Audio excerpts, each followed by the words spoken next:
c'est ma toute première nuit seul dans la forêt. Je vais me faire déchirer par les moustiques. Je suis d'entendre un hurlement qui ressemblait vraiment pas mal à un loup.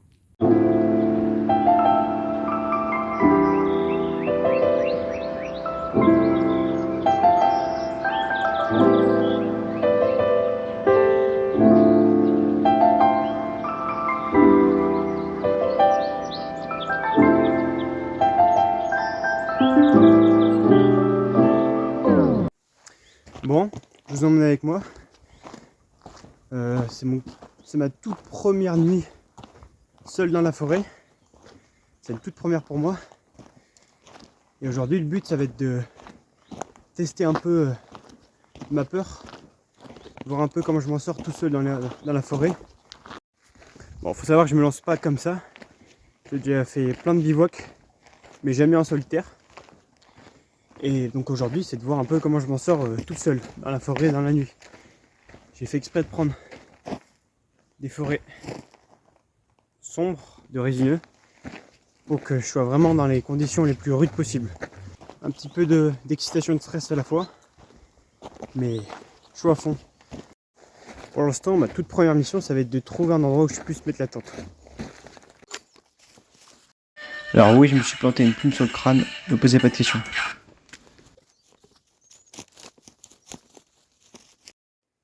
En marchant un peu, j'ai réussi à trouver un spot plat et à l'abri des regards. Juste parfait. Bon, là, je suis en train de monter la tente. La dernière fois, j'avais des trous dessus, donc j'avais remis ça par-dessus qui fait pour dans le main. Donc j'espère que ça va me tenir.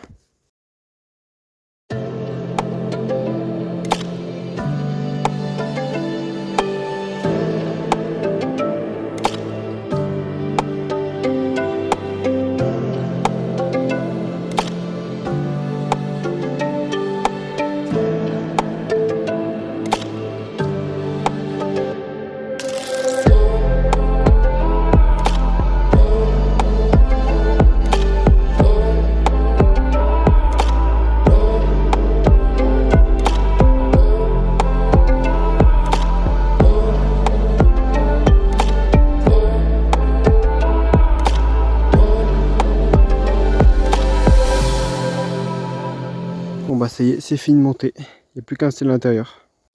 La tente est juste là. Je vais manger. Et je vais attendre que la nuit tombe, mais on fera des explos nocturnes. Bon, ça fait pas très survie, mais bon. Ah oui aussi, j'oubliais. Le meilleur, c'est qu'il y a des moustiques partout. Il y a une dizaine de moustiques autour de moi. Et malgré l'équipement, je me suis déjà fait piquer plein de fois au visage et sur les mains. Les seules parties qui sont à découvert. Là, je suis en train de me faire déchirer par les moustiques. Je savais pas que c'était possible d'avoir autant de moustiques sur soi. C'est un truc de fou.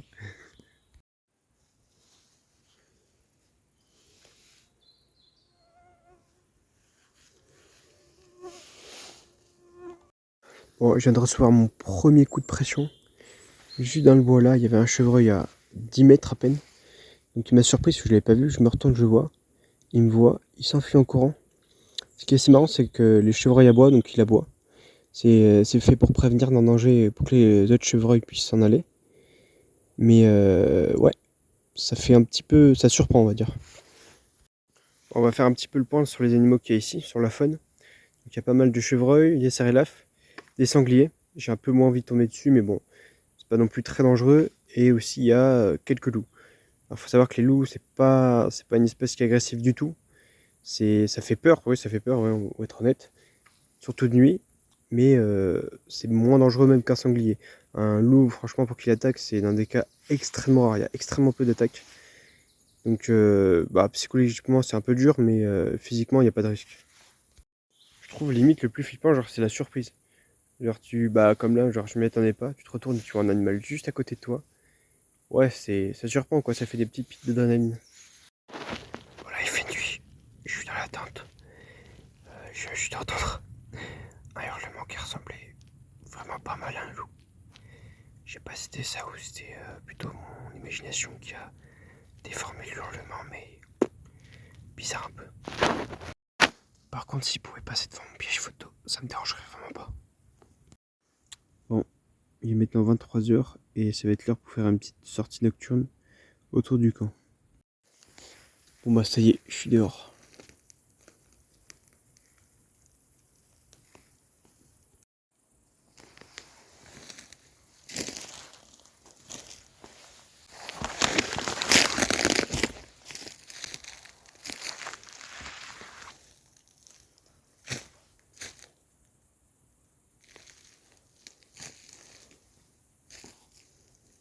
Regardez quand j'éteins tout comme c'est tout noir, c'est incroyable.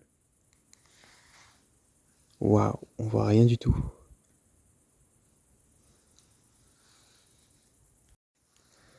Et voici la maison.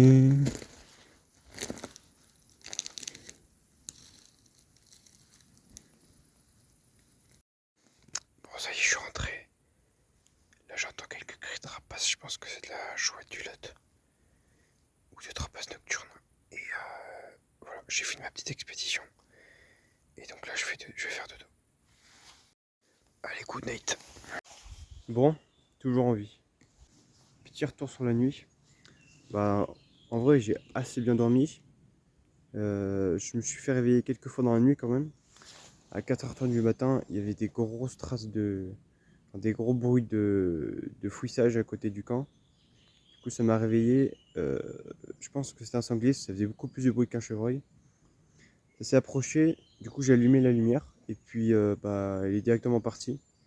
Et sinon, je crois qu'à 5h du matin, il y a eu un chevreuil aussi qui était à côté, qui est parti en courant. Et sinon, en vrai, c'est tout. Donc voilà, assez bien dormi, assez content. Le matin, c'est trop agréable. Voilà. Bref, pour finir, je replie la tente et je repars chez moi. Bon, petit retour post-expédition. Je vais vous parler de deux trucs qui sont passés pendant la nuit. Donc, le premier, c'était le hurlement que j'avais entendu autour de 22h. Donc j'en ai parlé à un professionnel et un naturaliste et il m'en a dit que mon observation correspondait relativement bien à celle d'un loup, mais sans enregistrement on peut pas confirmer. Le truc c'est le sanglier qui s'est approché de moi pendant la nuit, qui a failli me faire la peau. Non, en vrai, si je dois retenir un truc, je dirais que c'est mettez pas la nourriture dans la tente avec vous, c'est une mauvaise idée. Parce que bon, là ça s'est bien passé avec le sanglier, mais ça aurait pu un peu plus mal se terminer quoi. Si le sanglier avait défoncé la tente avec moi à l'intérieur, c'était pas fou quoi. Putain, cette lumière. Donc là en vrai je m'en suis bien sorti, mais je pense que la prochaine fois, j'essaierai de trouver un truc pour que la nourriture ne soit pas avec moi dans la tente. C'est tout. Bon, je vous remercie d'avoir regardé la vidéo. Alors c'était un peu encore qu'un test, que ce soit au niveau de l'expérience ou au niveau aussi de la vidéo. Alors, je débute donc c'est pas fou, mais voilà. J'espère que ça vous aura plu et on se dit à bientôt.